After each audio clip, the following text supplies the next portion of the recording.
Welcome to another exploration into the darker corners of American history, stories that remain as mysterious as they are unsettling. Before we begin, take a moment to let us know in the comments where you're watching from and what time of day or night this narration has reached you. It's always intriguing to see how far these accounts travel and when they find their audience. With that said, let's journey back into the past. Picture this: Charleston, South Carolina, winter of 1834. Gas lamps flicker against the evening mist rolling in from the harbor. Behind the grand iron gates and towering columns of the city's most prestigious homes, something sinister is about to unfold. In just a few hours, what begins as the most anticipated social gathering of the season will transform into one of America's most mysterious mass poisonings. The year 1834 was a time when Charleston stood as the crown jewel of the American South. Wealthy merchants and plantation owners filled the cobblestone streets with their carriages, their voices echoing off the ornate balconies that still grace the city today. But beneath this veneer of Southern elegance lurked secrets that would make even the most hardened residents shudder. Our story centers on one woman, a figure who commanded both admiration and suspicion in equal measure. Margaret Hensley, the widow of one of Charleston's most prominent cotton merchants, had become something of an enigma since her husband's untimely death just 2 years prior. Some whispered she was the victim of cruel gossip. Others believed she harbored secrets dark enough to chill the blood. On this particular February evening, Margaret had extended invitations to Charleston's elite for what would be remembered not as a celebration, but as a night of horror. By dawn, nearly every guest who had shared her table would be dead, their bodies scattered across her marble floors like fallen leaves after a storm. But how does a refined Southern widow orchestrate such devastation? What drove her to allegedly poison the very people who made up Charleston's high society? And perhaps most chilling of all, did she truly escape justice? Or was she herself a victim of something far more sinister? To understand this tale, we must first step back into the Charleston of 1834, a city where Spanish moss, draped over centuries-old oak trees, seemed to whisper secrets of the past, and where the line between respectability and scandal was as narrow as the shadows cast by wrought-iron balconies. Charleston in the 1830s was unlike anywhere else in America. Built on rice and cotton fortunes, the city had cultivated an aristocratic culture that rivaled European capitals. Mansions lined the Battery, their piazzas catching the ocean breeze while their owners sipped imported wine and discussed politics, business, and most importantly, each other. The city's elite moved through a carefully choreographed social dance. Sunday services at St. Michael's Church were as much about being seen as about salvation. Evening soirees in grand drawing rooms determined business partnerships and marriage prospects. The Charleston Mercury newspaper served as both chronicler and arbiter of social standing, its society pages capable of elevating reputations or destroying them with equal efficiency. Walking down Broad Street in 1834, you would have encountered gentlemen in perfectly tailored coats discussing the latest cotton prices, while ladies in silk gowns whispered behind ivory fans about the latest scandals. The cobblestones themselves seemed to echo with the footsteps of generations of Charleston aristocracy, each stone a witness to the city's complex web of relationships, rivalries, and secrets. But Charleston's beauty masked a darker reality.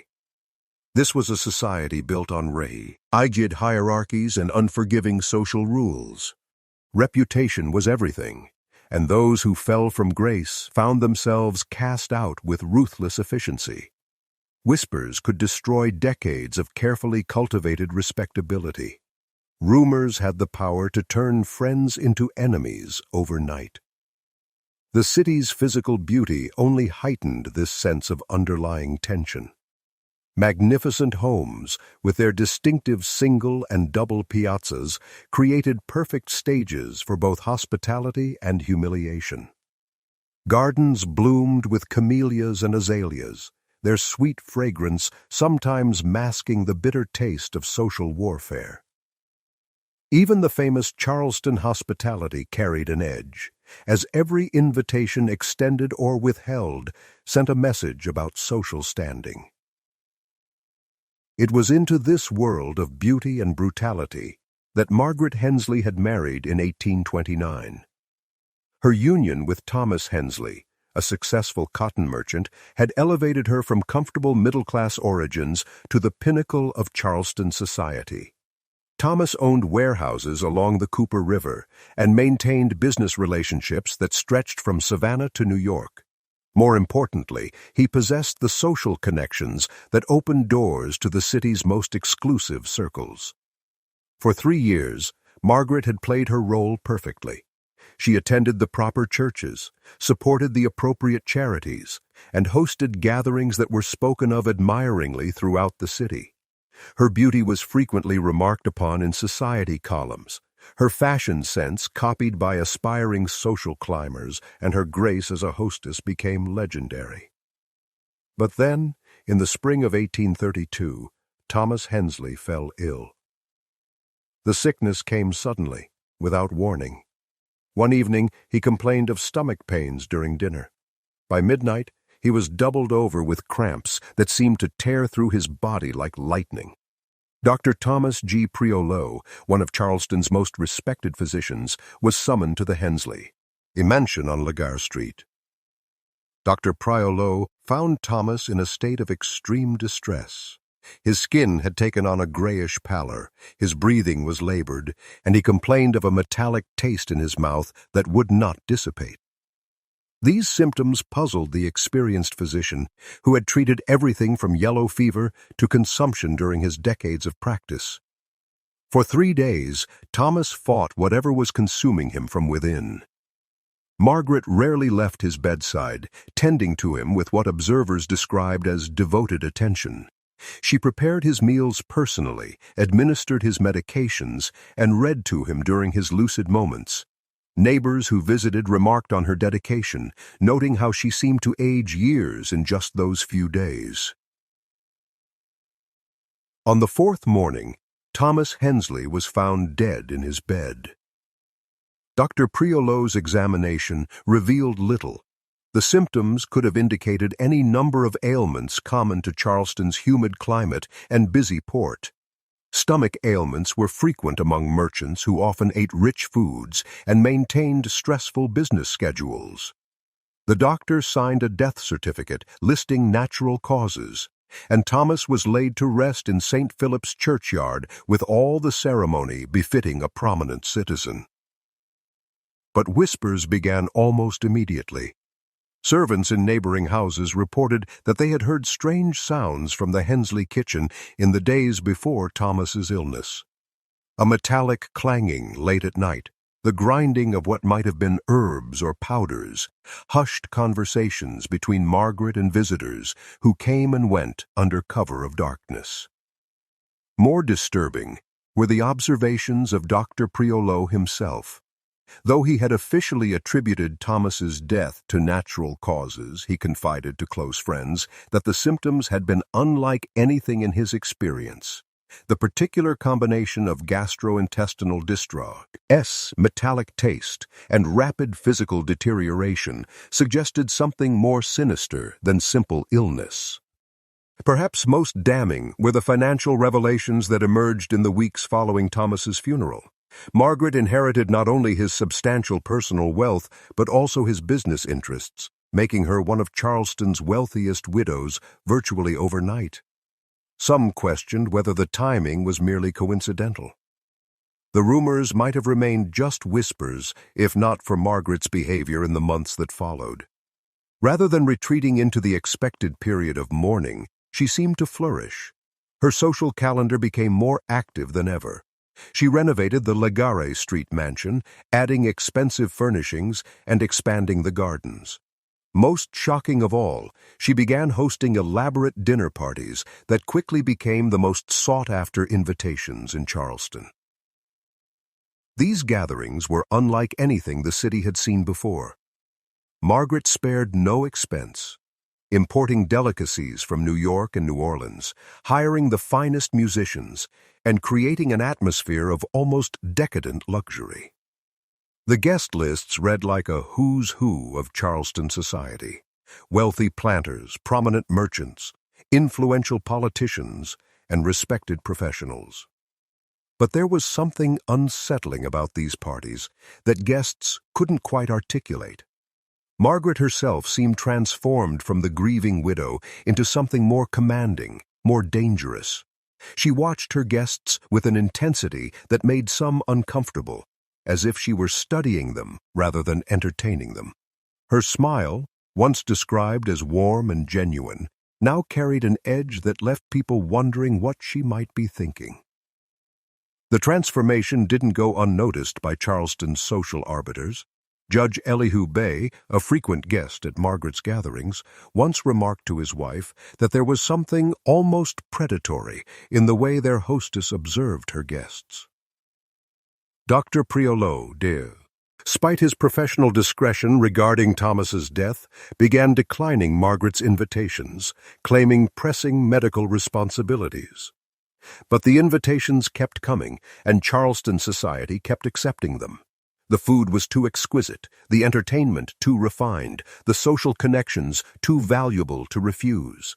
Margaret had become the center of a web that drew in the city's most powerful figures, each convinced they could navigate whatever dangers might lurk beneath her hospitality. By the winter of 1834, Margaret Hensley had achieved a position of influence that would have been impossible for a woman of her original social standing. Widowhood, rather than diminishing her power, had amplified it. She controlled significant financial resources, maintained extensive social connections, and possessed an intimate knowledge of Charleston's elite that made her both valuable ally and potentially dangerous enemy. It was from this position of carefully cultivated influence that Margaret began planning what would become known as the dinner party of 1834. The invitations, sent out in her distinctive handwriting on cream-colored paper, promised an evening of exceptional hospitality in celebration of Charleston's finest society. The date was set for February 14th, Valentine's Day, adding an element of romantic intrigue to what was already being anticipated as the social event of the season. The guest list represented the absolute pinnacle of Charleston society. Every major merchant family was represented, along with prominent planters whose rice and cotton fortunes had built the city's prosperity. Politicians whose decisions shaped not only Charleston, but the entire state would be in attendance. Religious leaders whose sermons influenced moral opinion throughout the region had accepted invitations. Military installations planned to attend. Among the confirmed guests were names that still echo through Charleston's history. The Rutledge family, whose political influence stretched back to the Revolutionary War, would be represented by several members. The Pinckneys, another founding family of Charleston society, had accepted with enthusiasm. Wealthy rice planters from the Ashley River plantations would journey into the city specifically for Margaret's dinner. Cotton merchants, whose warehouses lined the Cooper River, had cleared their calendars for the evening. The preparations began weeks in advance. Margaret hired additional staff, importing experienced servants from Savannah and New York to supplement her household. The mansion's formal dining room was expanded through the temporary removal of walls, creating a space capable of accommodating 50 guests comfortably. Crystal chandeliers were cleaned until they sparkled like diamonds. Silver service was polished to mirror brightness, and linens were imported from Europe specifically for the occasion. But it was the menu that generated the most excitement throughout Charleston society. Margaret had commissioned a feast that would showcase not only her wealth, but her sophistication. The first course would feature oysters, harvested fresh from Charleston Harbor, prepared in the French style by a chef brought down from New York, specifically for the evening. Turtle soup, a delicacy that required days of preparation, would follow. The main courses included roasted duck with imported orange sauce, beef tenderloin prepared with herbs cultivated in Margaret's own garden, and fresh fish caught that very morning by fishermen she had hired exclusively for the dinner. The wines alone represented a fortune. Margaret had acquired bottles from her late husband's private collection, supplemented by new acquisitions from the finest importers in New York and Philadelphia. Ench champagne, aged Burgundy, and rare ports would flow throughout the evening, each carefully selected to complement specific courses. As word of these preparations spread throughout Charleston, anticipation reached fever pitch. Society columns in the Charleston Mercury provided regular updates on the planning, describing Margaret's dinner as potentially the most elaborate private entertainment in the city's history. Competing hostesses acknowledged that they could not match the scale or sophistication of what Margaret was preparing. But among all this excitement, subtle warning signs emerged for those who knew how to read them. Servants working in Margaret's household began reporting strange incidents. Kitchen staff noticed that certain ingredients were kept locked away, accessible only to Margaret herself. The imported chef from New York complained that his hostess insisted on personally overseeing the preparation of specific dishes, particularly the sauces and seasonings that would enhance the main courses. More troubling were the late-night activities that neighbors observed. Lights burned in Margaret's kitchen well past midnight in the days leading up to the dinner. Visitors arrived at odd hours, staying only briefly before disappearing back into the Charleston night. Packages were delivered by messengers who refused to identify their origins, carried directly to Margaret by servants who seemed unusually nervous about their contents. Dr. Priolo, whose medical practice gave him insights into Charleston's private dramas, began hearing whispers that concerned him deeply. Apothecaries reported unusual purchases of substances that could be used for medicinal purposes, but might serve other functions as well. Herb dealers mentioned requests for plants that were not commonly used in Charleston cuisine. Most disturbing were rumors of consultations with practitioners of oe, what some called root work, the folk medicine traditions that existed in Charleston's African-American community but were rarely acknowledged by white society. The morning of February 14, 1834, dawned crisp and clear. A light frost covered the city's gardens, making the camellias and azaleas sparkle like jewels in the early sunlight. The harbor was calm, reflecting the sky like a mirror, while church bells throughout the city chimed the morning hours with unusual clarity. Margaret rose early, as was her custom, but servants noticed something different in her demeanor. Rather than the nervous energy that might be expected before such an elaborate entertainment, she seemed possessed of an almost supernatural calm. She moved through her final preparations with purposeful precision, checking details that had already been confirmed multiple times, tasting sauces she had personally prepared, and reviewing seating arrangements with an attention to detail that seemed almost obsessive. The afternoon brought a flurry of activity as final preparations reached their crescendo. Flowers arranged that morning were replaced with fresh arrangements to ensure perfect presentation. Crystal and silver received final polishing. The imported chef put finishing touches on dishes that had been days in preparation, while local staff arranged the dining room with mathematical precision. As evening approached, Margaret retreated to her private chambers to prepare herself for the night ahead. When she emerged, servants and early arriving staff members were struck by her appearance. She had chosen a gown of deep burgundy silk that complemented her dark hair and pale complexion perfectly.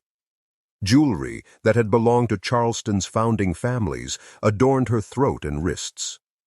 But it was her expression that commanded attention, a look of serene confidence that suggested she was entirely prepared for whatever the evening might bring.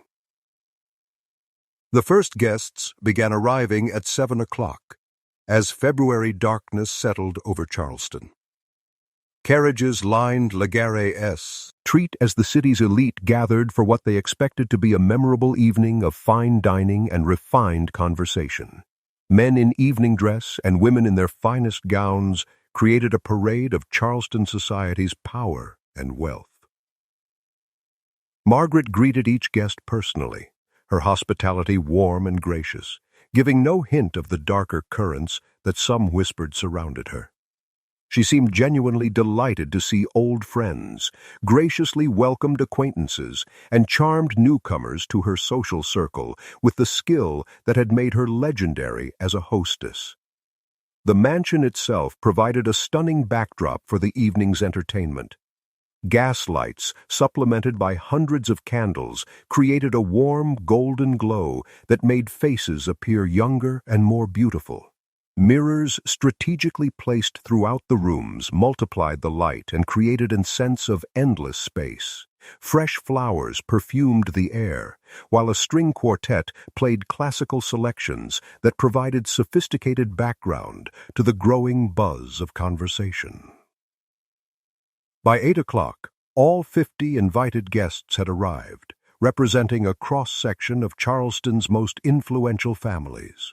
The Rutledges were there in force, their patriarch holding court near the fireplace, while discussing political developments that would shape South Carolina's future.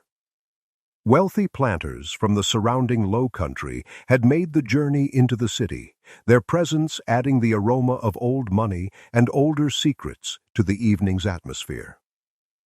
Dr. Priolo had ultimately decided to attend, his professional curiosity overcoming his personal reservations about his hostess.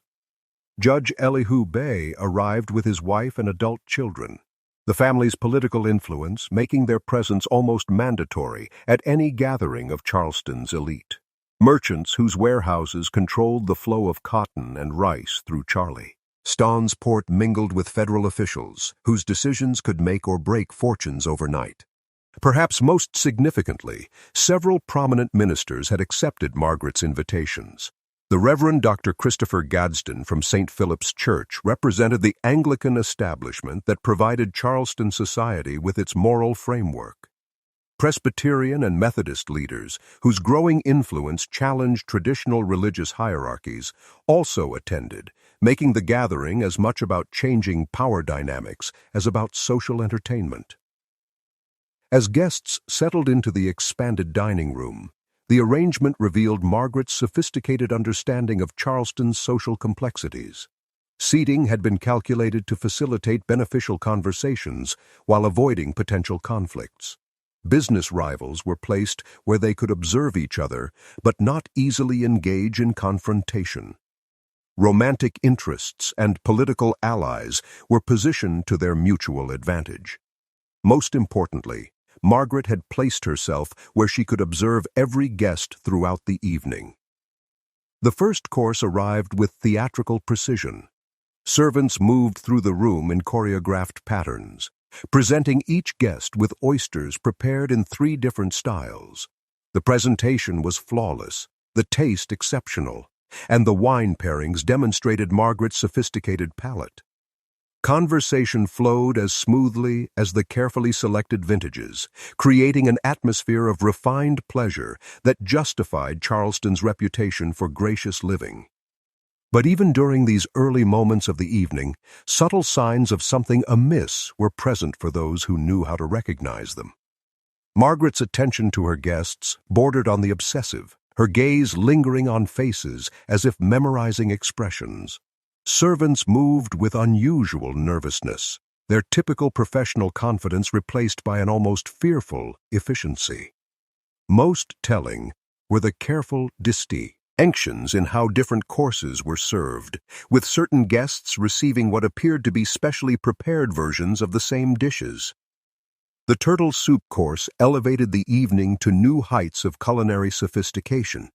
The preparation, which had required days of careful cooking, demonstrated not only Margaret's resources, but her commitment to providing an unforgettable experience. The rich, complex flavors were enhanced by carefully chosen wines that complemented without overwhelming the delicate taste. Guests praised their hostess effusively, noting that even New York's finest establishments could hardly match such culinary artistry. As the main courses arrived, the conversation grew more animated. Political discussions became heated as guests debated states' rights and federal authority. Business deals were proposed and negotiated between courses. Social alliances were strengthened through shared appreciation of Margaret's hospitality, while potential rivalries simmered beneath the surface of polite conversation. The wine flowed generously throughout the evening, but Margaret herself remained notably abstinent. While her guests enjoyed vintage after vintage, she sipped sparingly from her glass, maintaining a clear head while others became increasingly relaxed. This restraint was noted by several guests who remarked on their hostess's unusual self-control during such a festive occasion. By 10 o'clock, the dinner had evolved into the kind of memorable social event that would be discussed in Charleston drawing rooms for months to come. The food had been exceptional, the wines perfectly chosen, the conversations stimulating and wide-ranging. Guests began expressing their gratitude to Margaret, praising her hospitality and requesting reciprocal invitations to their own homes. But it was during the dessert course that the first signs of trouble appeared. Judge Bay, who had been holding forth on legal precedents throughout the evening, suddenly paused mid-sentence, a look of confusion crossing his face. He raised his hand to his throat, as if something were caught there, then reached for his water glass with obvious urgency. Other guests, initially thinking he was simply clearing his throat, began to notice similar behavior around the table. Dr. Priolo, seated halfway down the long table, felt a peculiar metallic taste developing in his mouth. As a physician, he was immediately alert to unusual physical sensations, and this taste reminded him of something he couldn't quite place. Looking around the room, he noticed that several other guests were touching their throats or reaching for their water glasses. The symptoms appeared gradually at first, manifesting as minor discomforts that guests initially attributed to rich food and generous wine consumption. A burning sensation in the throat, a slight nausea that seemed to come and go, a metallic taste that water couldn't wash away. Individual guests assumed they were experiencing isolated reactions to unfamiliar preparations or wine pairings. Margaret continued to circulate among her guests, inquiring about their comfort and ensuring that wine glasses remained filled. But observant guests began to notice something disturbing in her behavior.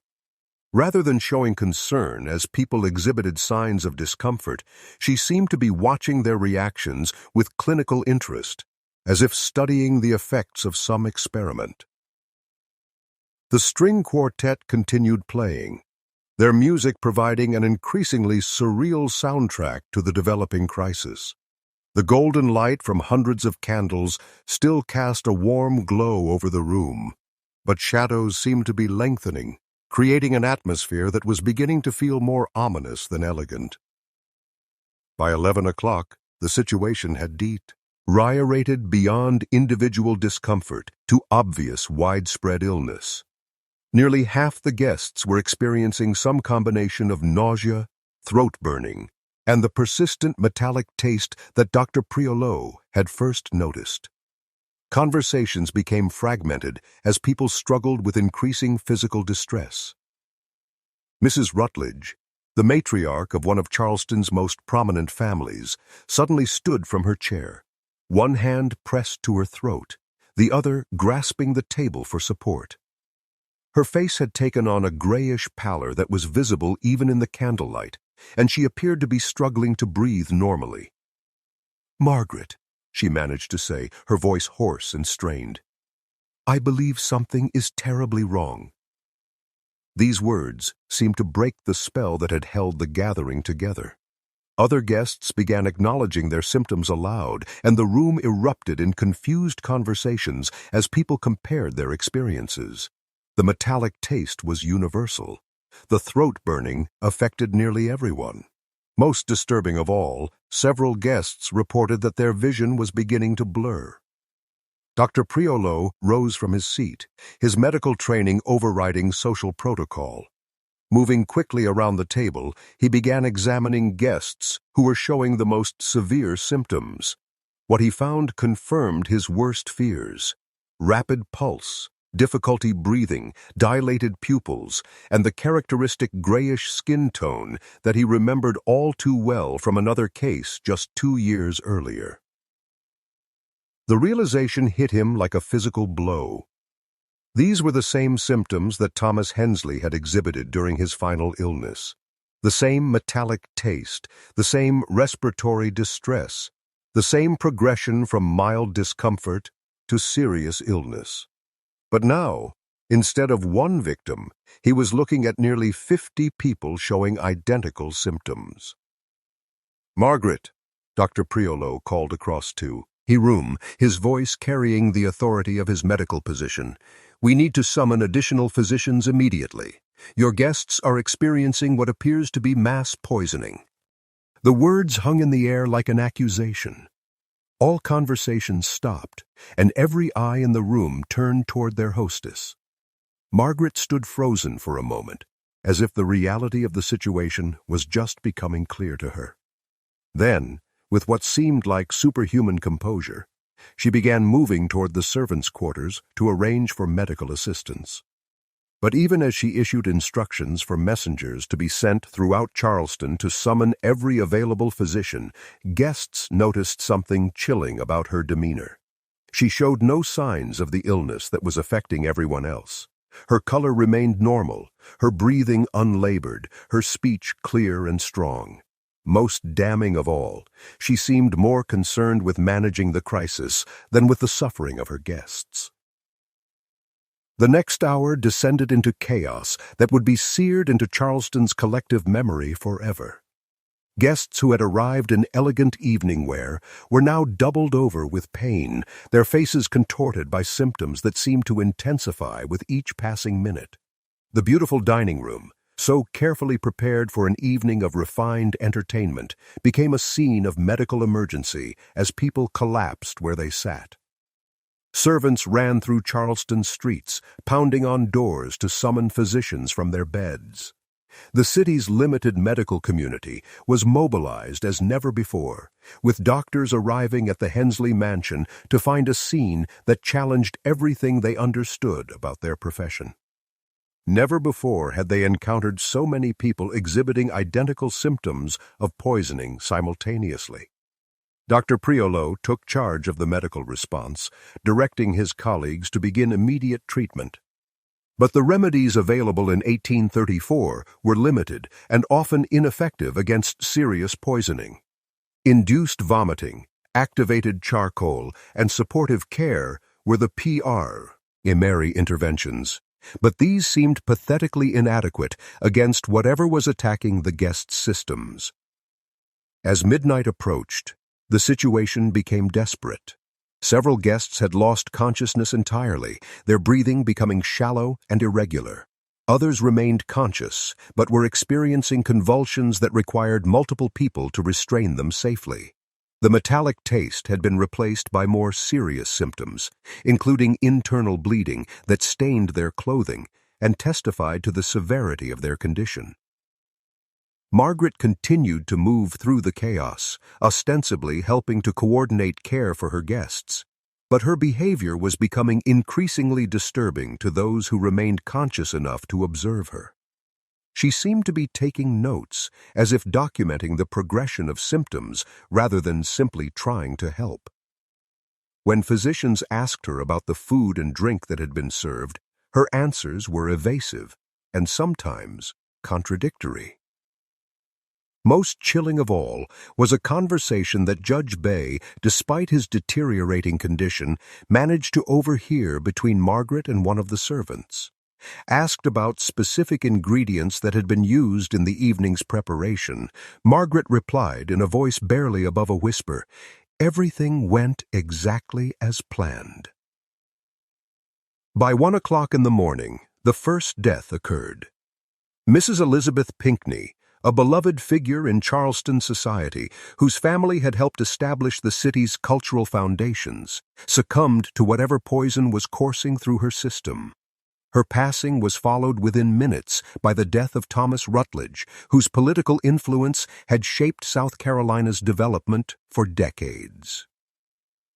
The deaths came in waves after that, each one representing not just the loss of an individual life, but the destruction of a pillar of Charleston society. Ho had built their fortunes through decades of careful work, died beside prominent planters whose families had arrived with the city's first settlers. Ministers who had provided moral guidance to generations of Charlestonians drew their final breaths in the same room where they had been celebrating just hours earlier. Dr. Priolo and his colleagues worked frantically to save lives, but they were fighting an enemy they could not identify and did not understand. The symptoms were consistent with several known poisons, but the rapid progression and universal severity suggested something more sophisticated than simple arsenic or strychnine. This was the work of someone who understood the science of toxicology with frightening precision. As dawn broke over Charleston on February 15, 1834, the scope of the disaster became clear. Of the 50 guests who had attended Margaret Hensley's dinner party, 43 were dead. The 7 survivors were all in critical condition, their recovery uncertain at best. In a single night, Charleston had lost nearly an entire generation of its social, political, and economic leadership. The Hensley mansion, which had been prepared for an evening of celebration, now resembled a battlefield. Bodies lay where they had fallen, covered with sheets and blankets that servants had gathered from throughout the house. The elegant dining room, with its crystal chandeliers and imported linens, had become a morgue. The sweet fragrance of flowers had been replaced by the smell of death and the acrid odor of the medicines that had proved useless against whatever poison had been administered. Margaret herself had not only survived, but showed no ill effects whatsoever from the evening's events. She moved through the devastation with apparent composure, making arrangements for the removal of bodies and the notification of families.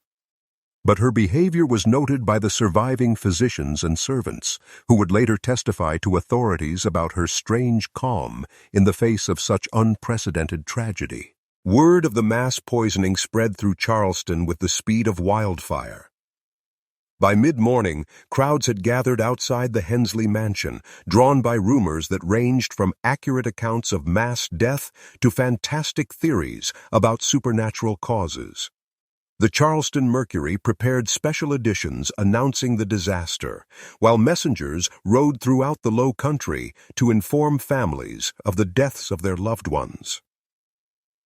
The city's religious leaders struggled to comprehend the theological implications of such widespread death occurring during what should have been a celebration of Charleston's finest qualities.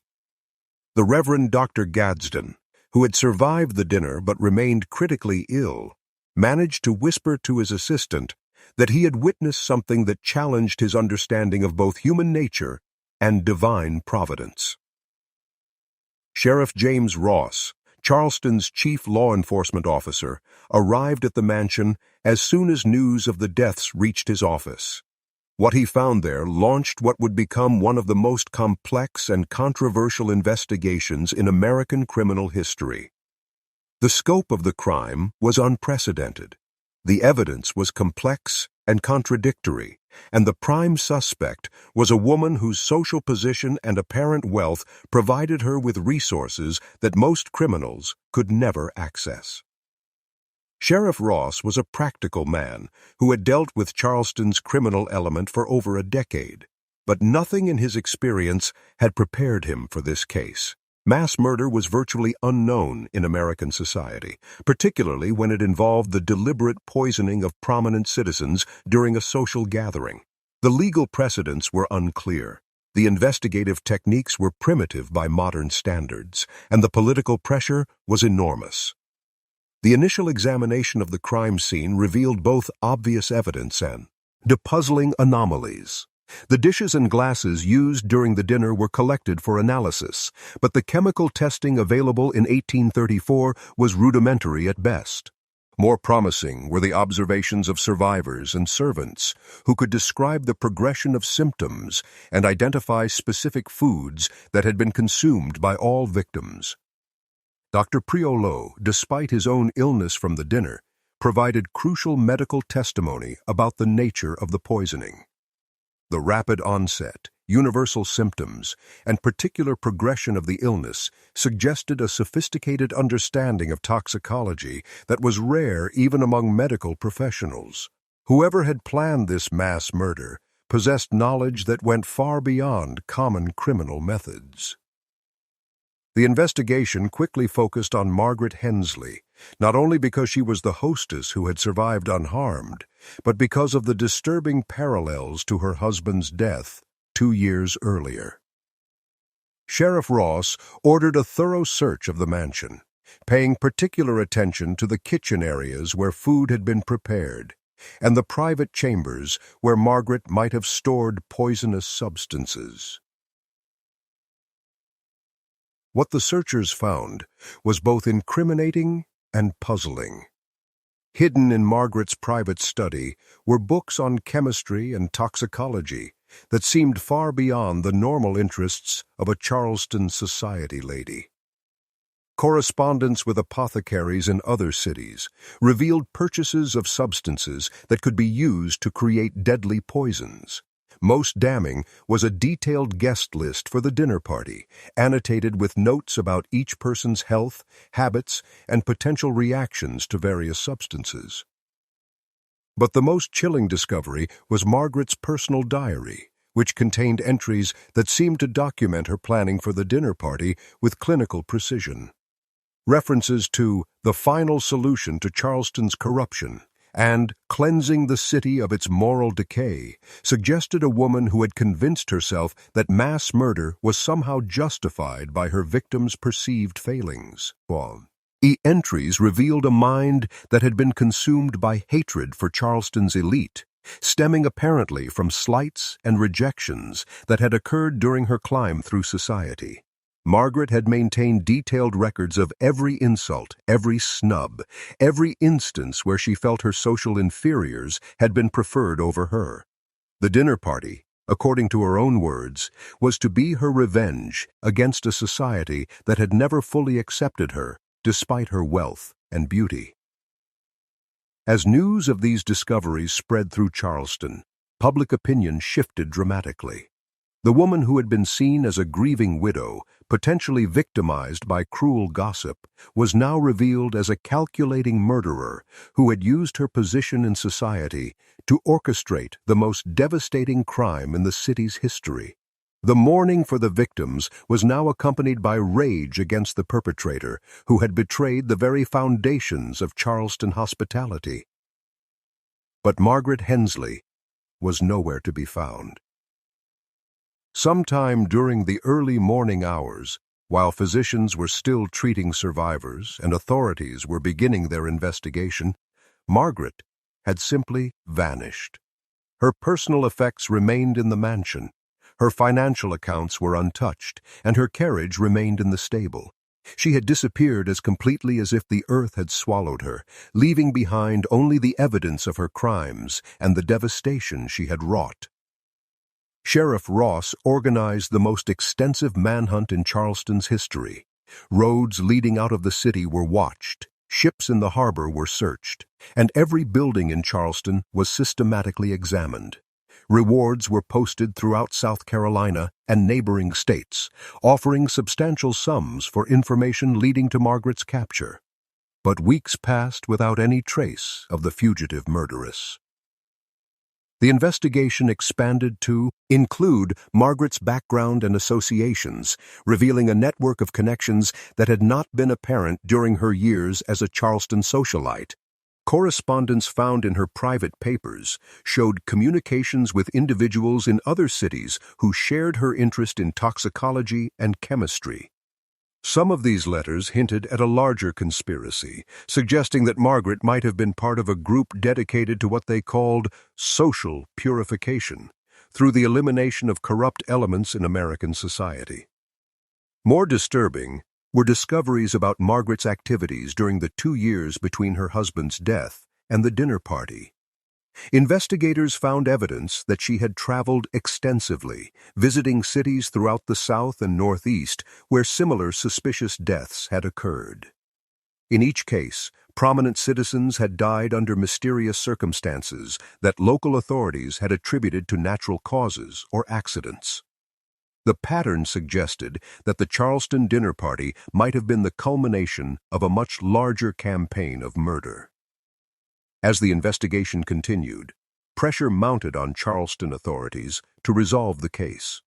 The victims' families demanded justice, while the surviving elite worried that other conspirators might still be at large.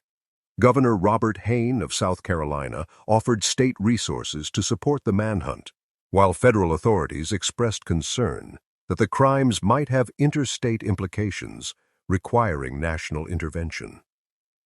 The legal complexities of the case were unprecedented in American jurisprudence. Mass murder was not specifically addressed by existing statutes, and the evidence, while compelling, was largely circumstantial. Margaret's diary provided insights into her motivations, but proving that she had actually administered poison to her guests required connecting her intentions to specific actions. The chemical analysis of food samples was inconclusive due to the primitive state of forensic science in 1834. More problematic was the social context of the crimes. Charleston's elite society, already devastated by the loss of so many prominent figures, was reluctant to acknowledge the full extent of Margaret's deception. Admitting that they had been systematically deceived by someone they had accepted into their most intimate circles would be tantamount to confessing that their judgment of character was fatally flawed. As weeks turned to months without Margaret's capture, alternative theories began to emerge. Some suggested that she had been murdered by accomplices who wanted to eliminate the only witness to their conspiracy. Others proposed that she had died by suicide, unable to live with the magnitude of her crimes. Most persistently, rumors circulated that she had been aided in her escape by powerful figures who had their own reasons for wanting the case to disappear. The religious community struggled to provide theological explanations for the disaster. Sermons delivered throughout Charleston addressed questions of divine justice, human evil, and the responsibilities of Christian society. Some ministers suggested that the victims had been punished for their sins, while others argued that Margaret herself was an instrument of divine wrath against a corrupt society. The theological debates became as heated as the legal discussions, dividing congregations and creating lasting rifts within Charleston's religious establishment. Meanwhile, the practical effects of the mass murder continued to reverberate through Charleston society. Businesses founded by the victims faced uncertain futures without their leadership. Political positions remained vacant as the city struggled to replace murdered officials. Social institutions that had depended on the patronage of the deceased elite found themselves without the resources needed to continue their work. Perhaps most significantly, the very foundations of Chas, or Charleston hospitality, were shaken. The tradition of elaborate dinner parties and social gatherings that had defined the city's elite culture was now tainted with suspicion and fear. Who could be trusted? How could society protect itself against individuals who might use their positions of apparent respectability to commit unthinkable crimes? The investigation officially continued for over a year, but practical efforts to locate Margaret Hensley gradually diminished as other priorities demanded attention. The physical evidence was preserved, witness testimonies were recorded, and legal documents were filed, but the absence of the primary suspect made prosecution impossible. Charleston was forced to confront the reality that one of the most heinous crimes in American history might never see formal resolution in a court of law. By 1836, Margaret Hensley had achieved a unique and terrible distinction in American criminal history. She had become the perpetrator of an unsolved mass murder that had claimed more victims than any single crime previously recorded in the United States. Her name was spoken in whispers throughout Charleston, used by parents to frighten misbehaving children and by ministers to illustrate the depths of human depravity. But even as her crime secured her place in criminal history, Margaret herself remained an enigma. Had she escaped to a new life under an assumed identity? Had she been murdered by accomplices or enemies? Had she taken her own life in remorse or despair? The questions haunted Charleston's collective memory, ensuring that her story would be passed down through generations, even as the details became distorted by time and retelling. The mansion on Legare Street where the dinner party had taken place became a monument to the tragedy. No buyer could be found for the property, and it stood empty for years, its windows boarded and its gardens growing wild. Local residents reported strange sounds emanating from the building at night, leading to persistent rumors that it was haunted by the spirits of Margaret's victims. Claimed to have seen Margaret herself walking through the gardens where she had once entertained Charleston's elite. These sightings always described the same figure. A woman in a dark dress, moving silently among the overgrown flowers, her face bearing an expression of terrible satisfaction. Whether these apparitions were real or products of traumatized imaginations, they became part of Charleston folklore, ensuring that Margaret's presence would continue to be felt long after her physical disappearance. The mystery deepened in 1838 when construction workers renovating another Charleston mansion discovered a hidden chamber containing what appeared to be Margaret's personal effects. Among the items were additional journals, chemical apparatus, and correspondence that had not been found during the original investigation.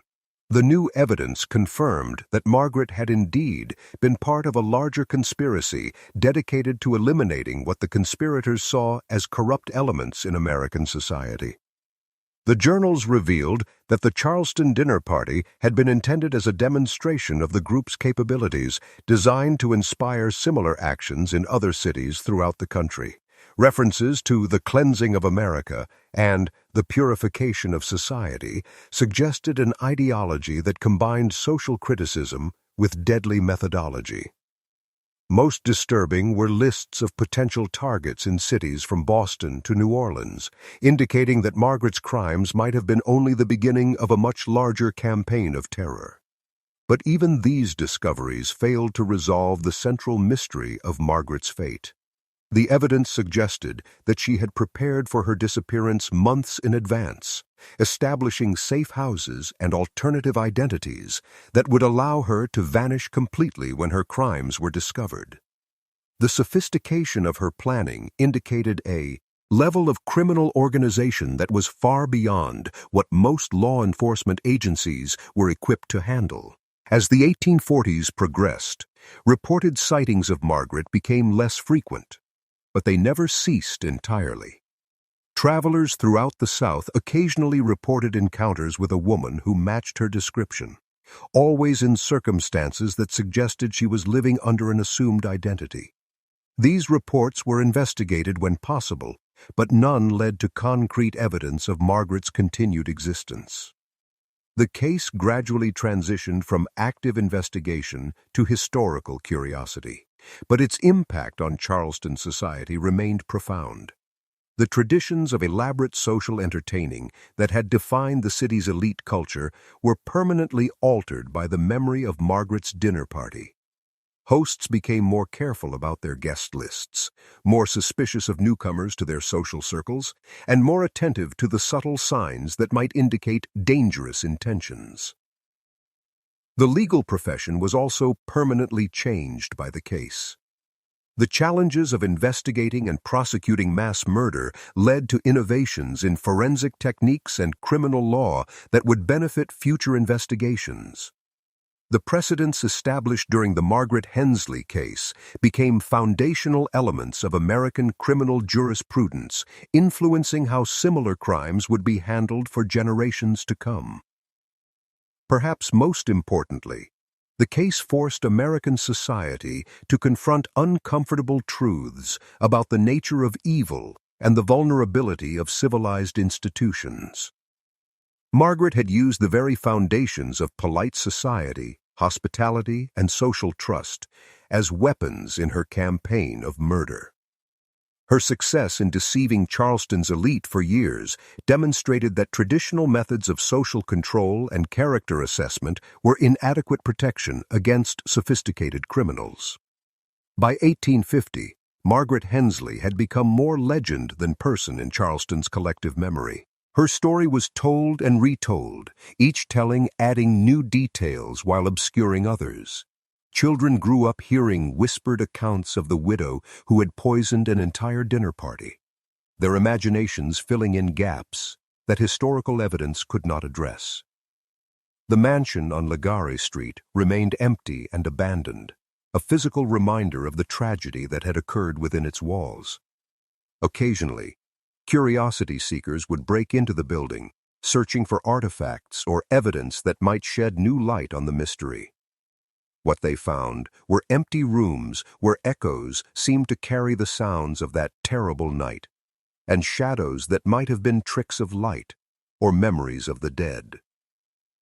Local newspapers occasionally revisited the case, particularly on anniversaries of the dinner party, but new information was rare. The passage of time had scattered witnesses, destroyed evidence, and allowed myth to blend with fact until the true story became increasingly difficult to distinguish from the legends that had grown around it. Some historians argued that Margaret Hensley deserved to be remembered as one of America's first serial killers, a criminal whose sophistication and methodology presaged the more famous cases that would follow in later decades. Others contended that her crimes were unique products of the specific social and cultural conditions of antebellum Charleston, unlikely to be repeated in different circumstances. What remained undisputed was the scope of her achievement as a criminal. In a single evening, she had eliminated nearly an entire generation of Charleston's leadership, demonstrating a capacity for destruction that few individuals in American history have matched. The planning required for such a crime, the knowledge necessary to execute it successfully, and the psychological makeup that could conceive and carry out mass murder on such a scale, all marked Margaret as a criminal of exceptional and terrifying capabilities. As the Civil War approached, and Charleston faced challenges that dwarfed even the tragedy of 1834, Margaret Hensley's crimes began to seem like relics of a different era. The social structure that she had attacked so effectively was about to be destroyed by forces far larger than any individual criminal could command. The elite society that had been her target and her victim would not survive the approaching conflict, making her revenge seem both complete and irrelevant. But even as Charleston changed and the antebellum world disappeared forever, the mystery of Margaret Hensley endured. What had driven a woman who possessed beauty, wealth, and social position to commit crimes that shocked even hardened observers? How had she acquired the knowledge and resources necessary to execute such sophisticated murders? Where had she gone after her crimes were discovered, and what had become of her in the years that followed? These questions continued to fascinate subsequent generations of Charlestonians, ensuring that Margaret's story would be preserved even as the details became increasingly uncertain. She had achieved a form of immortality through her crimes, becoming a permanent part of Charleston's folklore and American criminal history. The legend of Margaret Hensley ultimately transcended the specific facts of her case to become a cautionary tale about the nature of evil and the vulnerability of civilized society. Her story demonstrated that the greatest threats might come not from obvious enemies, but from those who had been accepted into the very heart of community life. The dinner party of 1834 became a metaphor for the betrayal of trust and the corruption of hospitality, themes that would resonate throughout American culture for generations to come. As we look back at this dark chapter in Charleston's history from our vantage point in the 21st century, we can appreciate both the specific horror of Margaret's crimes and their broader significance for understanding human nature and social dynamics. The woman who disappeared into the Charleston night in February 1834 left behind more than bodies and grief. She left questions about the nature of evil that continue to challenge our assumptions about civilization and security. Whether Margaret Hensley lived out her days in comfortable anonymity, died in desperate circumstances, or met some other fate, her legacy was already secure by the time she vanished. She had proven that the foundations of polite society could be turned into instruments of destruction, that hospitality could become a weapon, and that the most dangerous enemies might be those who smiled while serving poison. The Charleston dinner party of 1834 remains one of America's most mysterious and disturbing crimes, a reminder that even in the most refined and civilized settings, darkness may be lurking just beneath the surface, waiting for the right moment to emerge and claim its victims. Margaret Hensley's story continues to haunt us not just because of what she did, but because of what her success suggests about the fragility of the social bonds that hold our communities together. In the end, perhaps the most chilling aspect of Margaret Hensley's story is not the mystery of her disappearance, but the possibility that she was never caught because she never stopped. Somewhere in the shadows of American history, other dinner parties may have ended in tragedy. Other communities may have lost their leaders to a woman whose hatred burned so deeply that death itself could not extinguish it. The widow who poisoned an entire dinner party achieved her ultimate revenge, not just against those who died that night, but against the very concept of trust that makes civilized society possible. Her legacy lives on every time we hesitate before accepting an invitation, every time we wonder about the true intentions of those who offer us hospitality, every time we remember that evil can wear the most beautiful face and offer the most gracious smile. Margaret Hensley vanished into the darkness, but the darkness she revealed in human nature remains with us still. A reminder that the most terrible crimes may come not from strangers in the night, but from those we invite into our homes and welcome to our tables. This story ends, but many await. Subscribe so no tale escapes you.